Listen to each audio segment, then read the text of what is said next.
Oke, shalom teman-teman. Selamat pagi. Mungkin ada yang nggak kenal aku Christopher. Nggak, karena jarang keluar. Oke. Mungkin sharingnya pada hari ini itu aku ngambil tema itu komunitas. Ya, jadi kenapa komunitas itu apa sih? Komunitas itu kalau menurut bahasa Indonesia itu kan kayak kelompok di mana kita kayak berkumpul terus apa aja sih. Nah, langsung aja deh. Kenapa komunitas itu penting? Komunitas itu penting karena uh, nggak kelihatan. Karena kita itu dapat share pengalaman hidup dengan Tuhan, berbagi cerita, meminta solusi atas masalah yang kita alami. Jadi kalau kita dalam berkomunitas itu kita belum next. Ya, kalau kita dalam berkomunitas itu kan kita bisa berbagi pengalaman, bisa berbagi hidup, bisa berbagi cerita, bagaimana cara kita mungkin ya dari masalah kita bisa cerita mungkin sama di sini kita ada mentor, kita bisa cerita, bisa apa sih namanya? Mungkin bisa apa sih yang harus kita lakukan, solusi atas masalah kita tuh apa aja gitu kan kita bisa cerita. Mungkin awalnya itu dari komunitas. Kalau misal kita nggak ada komunitas kan kita bingung harus ngomong sama siapa. Mungkin sama Tuhan kita cerita sama Tuhan bagaimana masalah kita. Tapi kan mungkin ada orang yang nggak peka sama jawaban Tuhan. Atau bisa juga Tuhan pakai orang-orang di sekeliling kita untuk menjawab permasalahan kita. Nah itu caranya Tuhan pakai.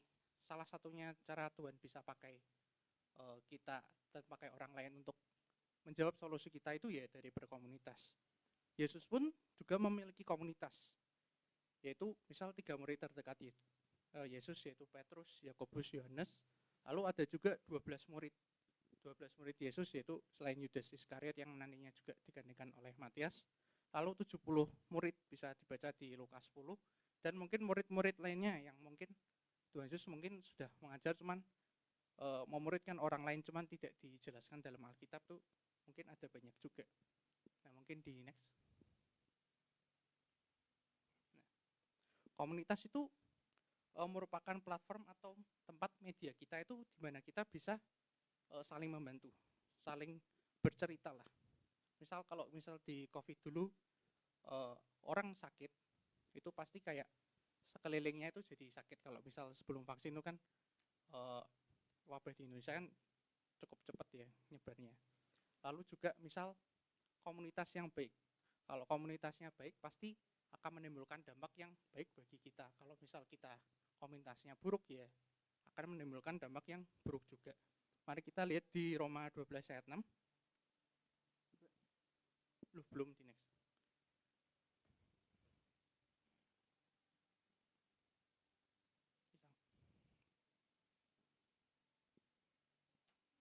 Ya mau mungkin langsung aja.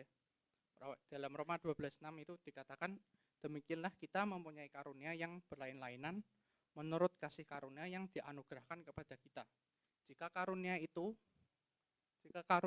untuk bernubuat, baiklah kita melakukannya sesuai dengan iman kita. Lalu next.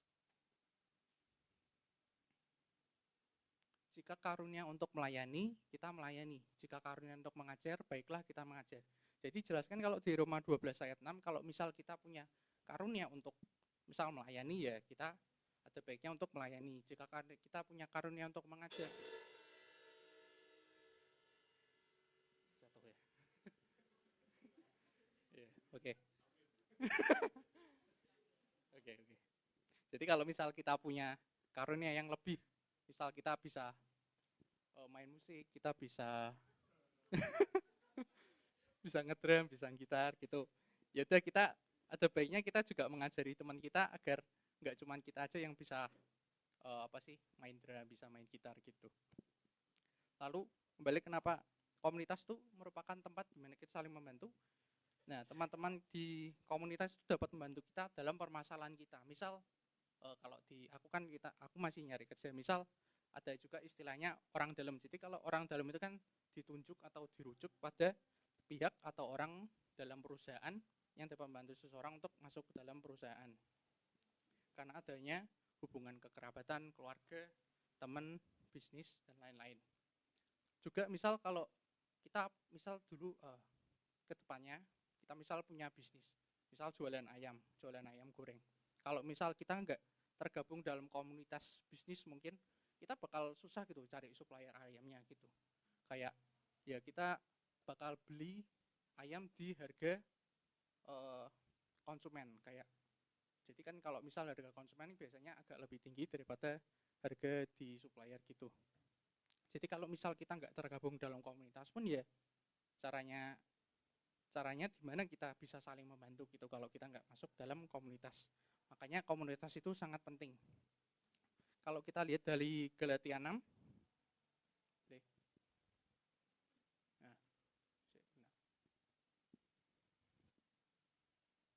Galatia 6 ayat 1 disebutkan yaitu, saudara-saudara, kalaupun seorang kedapatan melakukan suatu pelanggaran, maka kamu yang rohani harus memimpin orang itu ke jalan yang benar, dalam roh lemah lembut, sambil menjaga dirimu sendiri, supaya kamu juga jangan kena pencobaan. Boleh next. Bertolong-tolonglah menanggung bebanmu, demikianlah kamu memenuhi hukum Kristus. Dalam ayat ini disebutkan kalau tugas kita dalam komunitas maupun di luar komunitas, kita tuh kalau misal melihat orang yang berbuat salah, boleh di sebelumnya ayat 1. Nah, kalau misal kita tahu kita yang rohani itu bukan maksudnya kita kayak harus jadi pemimpin agama kayak gembala gitu, bukan. Kalau rohani itu kayak menjelaskan kalau kita tahulah kalau itu salah gitu. Nah, itu tugas kita apa? Itu tugas kita untuk memimpin orang tersebut, orang yang mungkin jalannya salah atau menuju ke jalan yang salah itu, supaya kita kembali atau orang tersebut bisa kembali ke jalan yang benar dalam roh lemah lembut sambil menjaga dirimu sendiri. Jadi sambil menjaga dirimu sendiri ya, kalau misal kita nasihatin orang yang jangan merokok, ya kita jangan malah nantinya tercemplung ke ya jadi kayak merokok gitu. Makanya disebutkan sambil menjaga dirimu sendiri supaya kamu juga jangan kena pencobaan. Oke. Lalu kita bisa lihat mungkin bisa di next saja. Jemaat hidup mula-mula dalam Kisah Rasul 2 ayat 41 sampai 47. Mungkin ayatnya aja deh. Oke. Ini ayatnya agak panjang soalnya ada 6 ayat. Jadi yang pertama itu orang-orang yang menerima perkataannya itu memberi yang mereka bertekun dalam mengajaran rasul-rasul bisa. Itu ayat. Nah, itu 42 ternyata. Oke, mereka bertekun dalam pengajaran rasul-rasul dan dalam persekutuan. Dan mereka selalu berkumpul untuk memecahkan roti dan berdoa. Lalu next. Maka ketakutanlah mereka semua. Oke, boleh di next coba. Ini. Dan semua orang yang telah menjadi percaya tetap bersatu, dan segala kepunyaan mereka adalah kepunyaan bersama. Boleh next.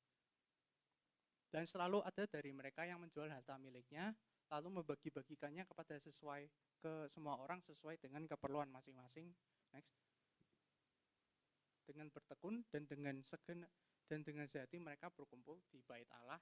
Mereka memecahkan roti, bergilir makan bersama gembira dan dengan tulus hati. Next. Nah, sambil memuji Allah, mereka semua disukai orang dan tiap-tiap hari Tuhan menambahkan jumlah mereka. Boleh kembali ke ayat 41, 42. Nah, mereka bertekun dalam rasul-rasul dan dalam persekutuan. Mereka selalu berkumpul untuk memecahkan roti dan berdoa. Ini mungkin aku pernah lihat, mungkin di gerejanya nenek saya atau oma saya itu, mereka tiap hari Rabu itu pasti selalu berkumpul di tiap kelompok. Misal kelompoknya ini mungkin di sini menganutnya M3. Misal M3-nya di hari Rabu kita berkumpul di rumahnya misal Koyong. Nanti hari Rabu kita mungkin sharing, kita makan-makan di rumahnya Koyong. Mungkin terus nanti Rabu depannya di rumahnya Koesel gitu. Ya, boleh. Terus ya itu makanya disebutkan kalau jemaat mula-mula itu sering berkumpul, selalu berkumpul dan selalu memecahkan roti dan berdoa tiap hari. Lalu segala kepunyaan mereka adalah kepunyaan bersama. Segala kepunyaan mereka adalah kepunyaan bersama. Itu intinya kalau misal kita ada saudara kita atau teman kita dalam komunitas yang mungkin kurang apa, bukan kurang sih, kayak mungkin dalam suatu kesusahan, misal punya utang gitu. Nah, kita yang punya rezeki lebih itu kita jangan sekali-sekali kita menahan menahan berkat kita, untuk orang lain gitu. Jadi kita kalau punya rezeki lebih, ya kita bisa bantu orang tersebut gitu. Lalu bertekun dan berkumpul tiap-tiap hari di bait Allah. Jadi jemaat mula-mula itu selalu berkumpul dengan bertekun dan segenap hati berkumpul di tiap-tiap hari di dalam bait Allah. Mungkin orang-orang di jemaat mula-mula itu kan kerjanya apa sih, petani, peternak. Itu kan siang-siang panas ya, tapi mereka itu tetap menyempatkan diri untuk berkumpul di bait Allah. Bait Allah di sini itu konteksnya mungkin di gereja. Mungkin kita kalau ke gereja itu kadang malas-malesan ya, karena mungkin Senin sampai Jumat kan kita bangun pagi-pagi untuk sekolah. Mungkin Sabtu Minggunya kita mau lele atau santai-santai. Tapi akhirnya kita kan ya disuruh orang tua. Nah itu kenapa sih orang jemaat mula-mula itu selalu pingin kayak berkumpul tiap-tiap hari di dalam bait Allah? Ya karena mereka itu kalau di teks bersamanya itu kan mereka bakal berkumpul, makan bersama, dan memuji Allah. Jadi mereka itu kalau di jemaat mula-mula selalu berkumpul dan memuji Allah. Mungkin bisa di next. Nah, komunitas itu membuat hidup kita bahagia. Maksudnya apa sih? Kayak pepatah ya, kalau hati yang gembira adalah obat.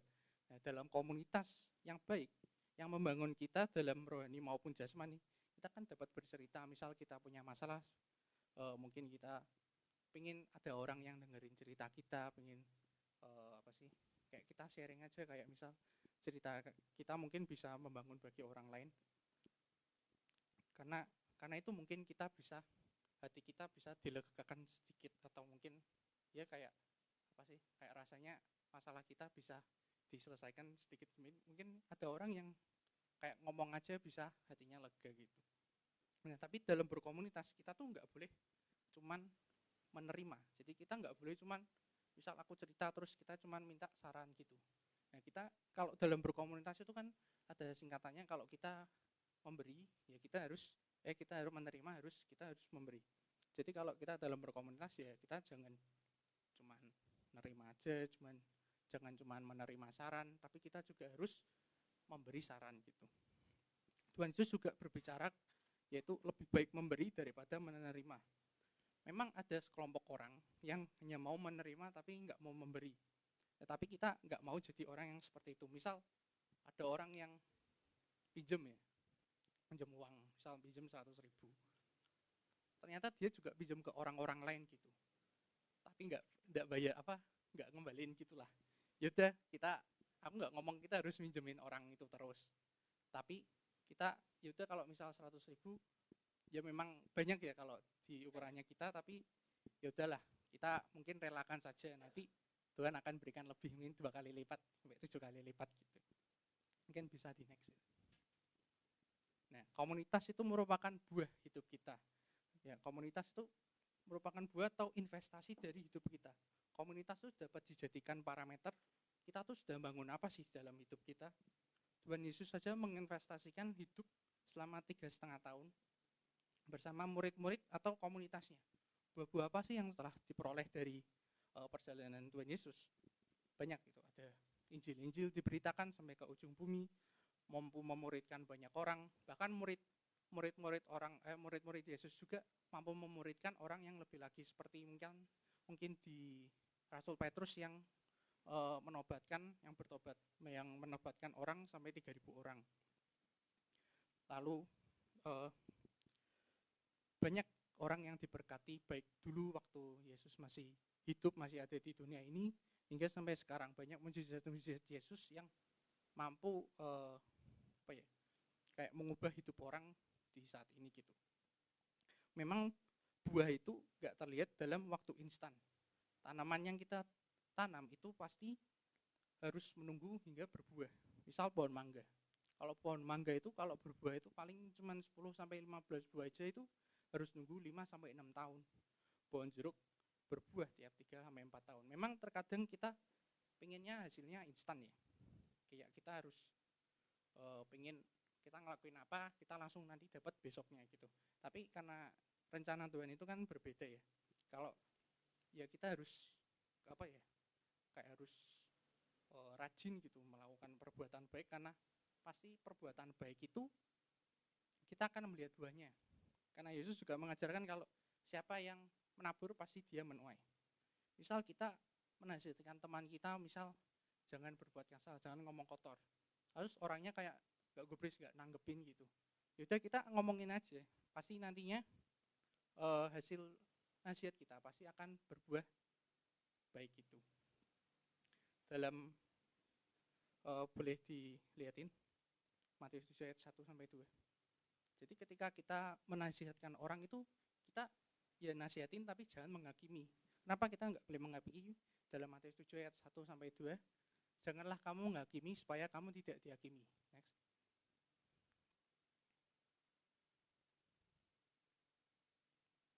Nah, karena dengan penghakiman yang kamu pakai untuk menghakimi, kamu akan dihakimi, dan ukuran yang kamu pakai untuk mengukur akan diukurkan kepadamu. Jadi kalau misal kita menghakimi orang, misal kita merendahkan atau ya mungkin menghakimi orang, kalau kita misal menghakimi, ya nantinya Tuhan akan pakai di kemudian hari cara yang sama akan dihakimi, orang lain akan menghakimi seperti yang kamu omongin pada hari ini gitu. Jadi makanya ayat dalam Matius 7 ayat 1-2 ini kayak tegas kalau misal kita menghakimi orang, ya nantinya kita akan dihakimi caranya mirip seperti yang kita menghakimi orang lain gitu. Lalu kembali, ya kita juga orang teman kita tadi kita nasihatin terus menerus, tapi orangnya nggak gubris. Tapi mungkin lama kelamaan tuh kita nggak lihat ya. Orangnya mungkin lama kelamaan kayak sedikit mengurangi hingga akhirnya akhirnya tidak melakukan lagi. Nah, ketika kita lihat bahwa orang tersebut sudah nggak melakukan, pasti kayak perbuatan kita akan telah berbuat dampak bagi orang tersebut. Nah, nanti kan kita akan merasa kayak bahagia gitu. Oh, orangnya sudah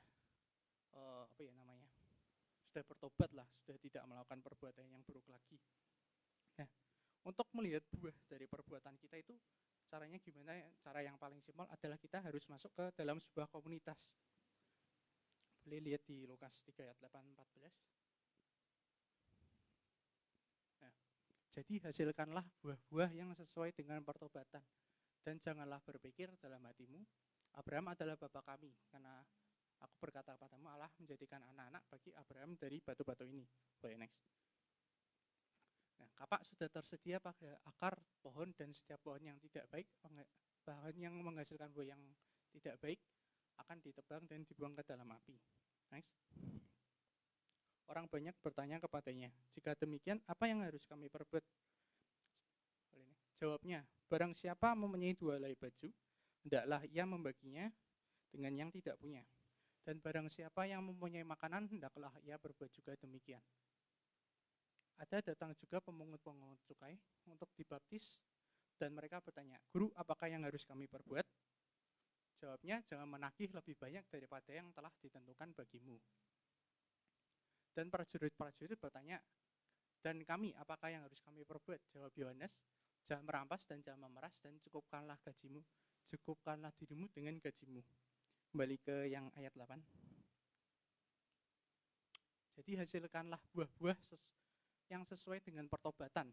Maksud di sini apa sih? Misal kita bertobat, nggak ngomong kotor lagi, ya kita harus menunjukkan pada lingkungan di sekitar kita, yaitu kita nggak ngomong kotor lagi. Kalau misal kita tetap ngomong kotor, ya berarti kita nggak menghasilkan buah yang sesuai dengan pertobatan kita. Lalu untuk di ayat 9.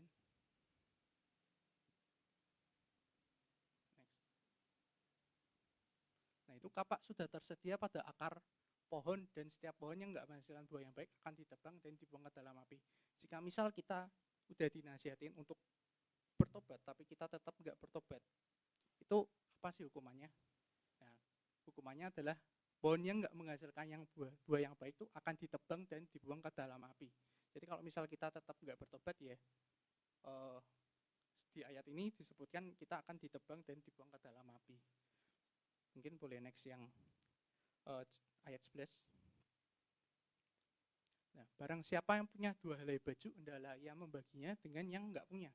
Dan barang siapa punya makanan, hendaklah ia berbuat juga demikian. Ini kayak omong tadi, kalau kita punya rezeki lebih, ya kita, misal Tuhan berikan rezeki lebih itu bukan cuma untuk kita.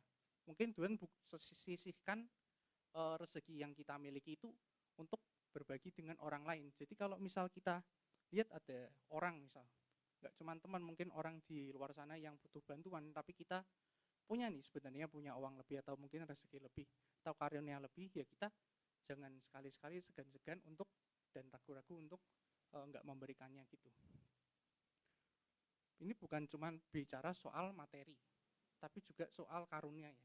Jadi kalau misal kita juga punya karunia untuk mengajar, misal teman kita ada yang mungkin dalam akademiknya kurang apa ya, kurang baik gitu ya, kita yang bisa apa ya, punya pengetahuan lebih atau punya akademik yang baik, ya jangan ragu-ragu untuk memberikan atau mengajarkannya gitu.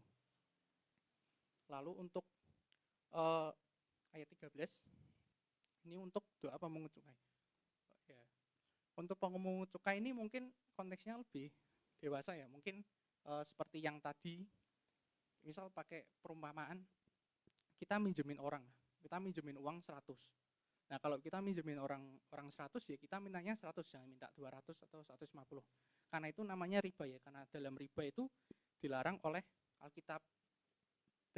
Kalau mau tahu ayatnya dalam Imamat 19:13, ini tidak usah dibukain. Janganlah engkau memeras sesamamu manusia dan janganlah engkau merampas.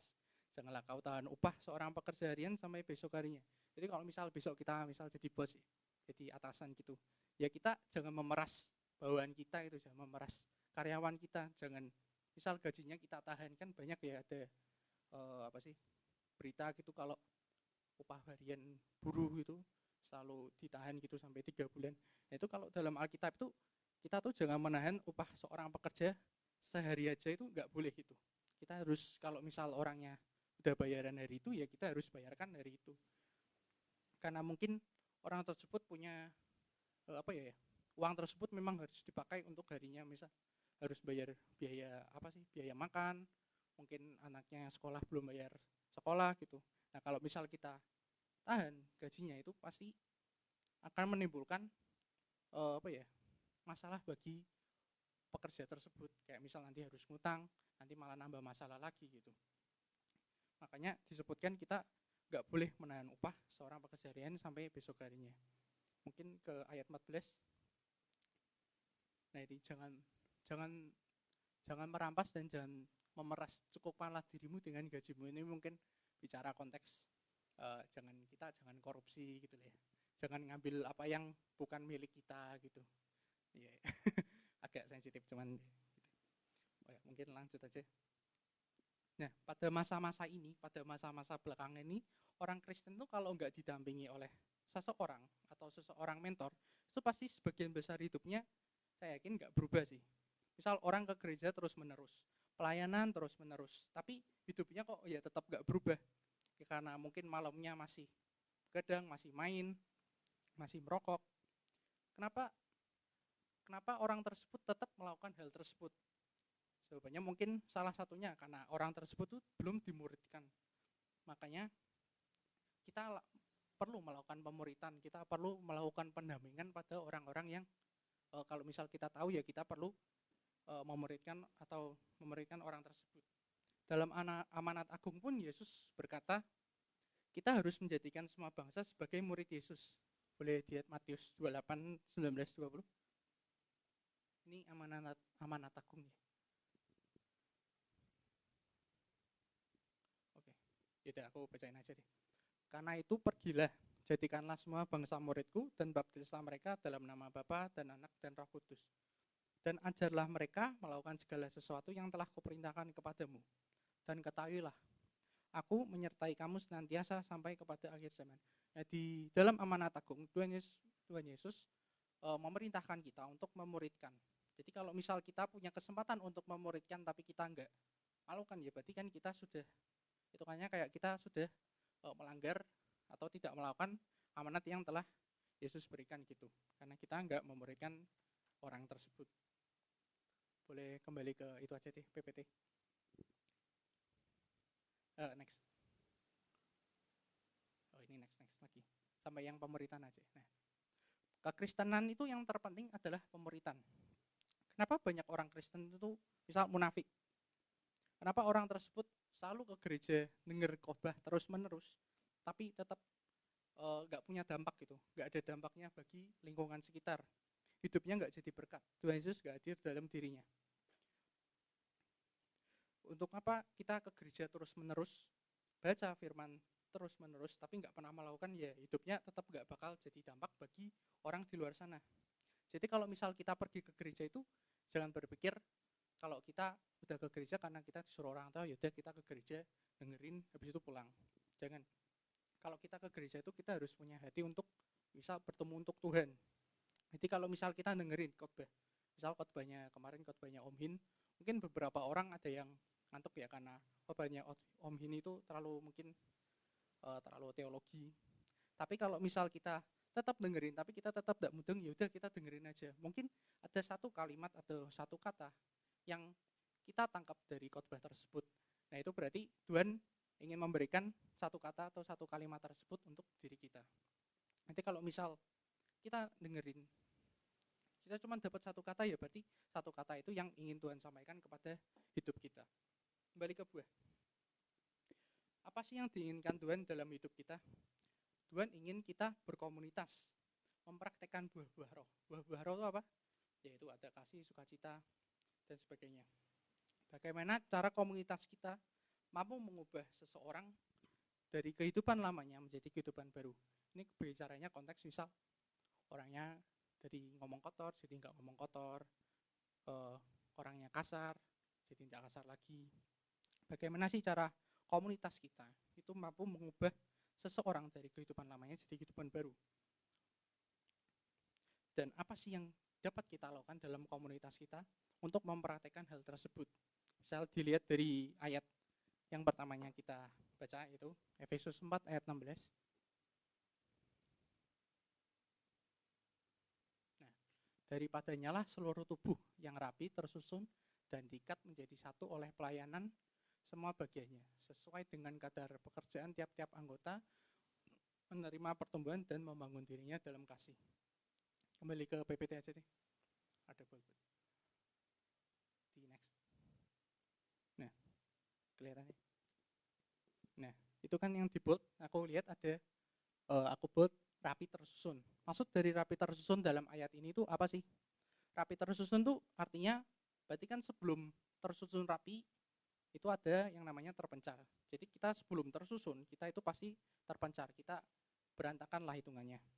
Nah, makanya dalam gereja itu kita diajarkan untuk mengalami pengelompokan gitu. Kalau di gereja kali ini kan kita mengalami pengelompokan, ada umum, ada kids, ada next, ada mungkin karanganyar, ada batasan. Lalu di next kita juga ada pengelompokan lagi, yaitu M3 junior, senior, mahasiswa, pro M. Lalu poin kedua yaitu diikat satu. Diikat satu tuh karena sebelumnya kita terpencar, kita belum tersusun nih. Nah, caranya bagaimana cara kita untuk tersusun? Kita diikat menjadi satu itu oleh pelayanan. Jadi ketika kita yang sebelumnya terpencar akan diikat satu menjadi oleh pelayanan. Maka nggak heran kalau misal orang yang ikut pelayanan itu orangnya mungkin lebih kompak, lebih akrab gitu. Karena telah diikat menjadi satu oleh pelayanan dalam Yesus Kristus. Lalu untuk poin berikutnya itu semua bagiannya. Semua bagiannya itu maksudnya misal di ibadah, misal di next ini. Kalau misal ada satu komponen yang nggak ada, misal nggak ada aser, ya kita cuman paling masuk, nggak ada yang nyambut tuh, ya kita kayak cuman kita ikut event apa gitu, nggak ada yang nyambut gitu. Kalau misal nggak ada musik, ya kita masih bisa nyanyi, cuman rasanya ya aneh gitu, nggak ada iringan musik gitu.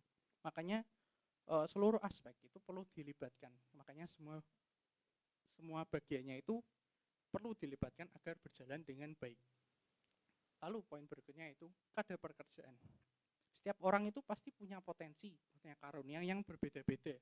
Mungkin ada yang suaranya bagus tapi mungkin kurang bisa bermain musik, ada yang bisa main musik tapi mungkin nggak bisa ngedit video, ada yang bisa ngedit video tapi nggak bisa musik, nggak bisa jadi nggak bisa nyanyi, nggak bisa main musik gitu. Ada yang mungkin bisa senyumnya asik gitu, bisa jadi aser, ya senyumnya bikin orang ketawa juga gitu. Nah makanya gereja itu butuh kita, itu bukan, gereja itu nggak minta orang yang bisa semuanya gitu, bisa main musik, bisa nyanyi, bisa multimedia gitu, enggak. Karena kita kan, karena gereja itu nggak minta kita untuk jadi robot ya. Jadi kalau misal kita punya kelemahan, ya kita kelemahan kita akan diisi oleh kelebihan orang lain, dan kelebihan kita akan diisi oleh kelemahan milik orang lain juga. Lalu poin berikutnya itu anggota. Anggota ini berbicara apa sih? Anggota ini berbicara oleh komitmen. Jadi kalau seseorang itu dapat dikatakan jadi anggota ya ketika dia sudah mengkomitmenkan diri dalam suatu komunitas. Misal kita daftar ke apa ya? Ke fitness lah, ke klub gym gitu. Kan kita harus bayar biaya pendaftaran ya. Nah, biaya pendaftaran itu dapat disebutkan sebagai komitmen kita dalam komunitas klub tersebut. Jadi kalau misal kita juga join pelayanan ya, kita perlu ada suatu komitmen agar kita bisa benar-benar apa ya? Benar-benar berusaha untuk melayani di komunitas tersebut. Jadi kalau misal kita ya susah bareng, senang bareng, mesti bareng gitu. Ya mungkin bisa di next. Untuk kesimpulannya komunitas itu penting ya. Komunitas itu penting bukan cuma untuk kita bisa menerima, bisa membuat hati kita lebih bahagia, tapi kita juga bisa mempraktekkan buah-buah yang Yesus ajarkan, yang kita mungkin baca firman, kita bingung melakukan di mana, ya mungkin bisa awalnya dari komunitas. Lalu komunitas itu merupakan tempat untuk saling membantu. Ya dijelasan sebelumnya, yaitu kalau kita punya karunia untuk mengajarkan, untuk melayani, ya kita bisa lakukan pertama kali ya di dalam komunitas gitu. Lalu komunitas merupakan buah hidup kita. Dalam komunitas kita bisa melihat buah dari perbuatan hidup kita. Lalu yang terakhir yaitu pelayanan dalam komunitas itu penting. Jadi kalau misal kita tergabung dalam sebuah komunitas ya kita harus melayani dalam komunitas tersebut. Kalau enggak ya kayak cuman kita enggak boleh hanya menerima, tapi kita juga memberi. Mungkin aku tutup. Mari kita berdoa. Ya Tuhan Yesus, terima kasih atas berkat-Mu pada sharing pada hari ini.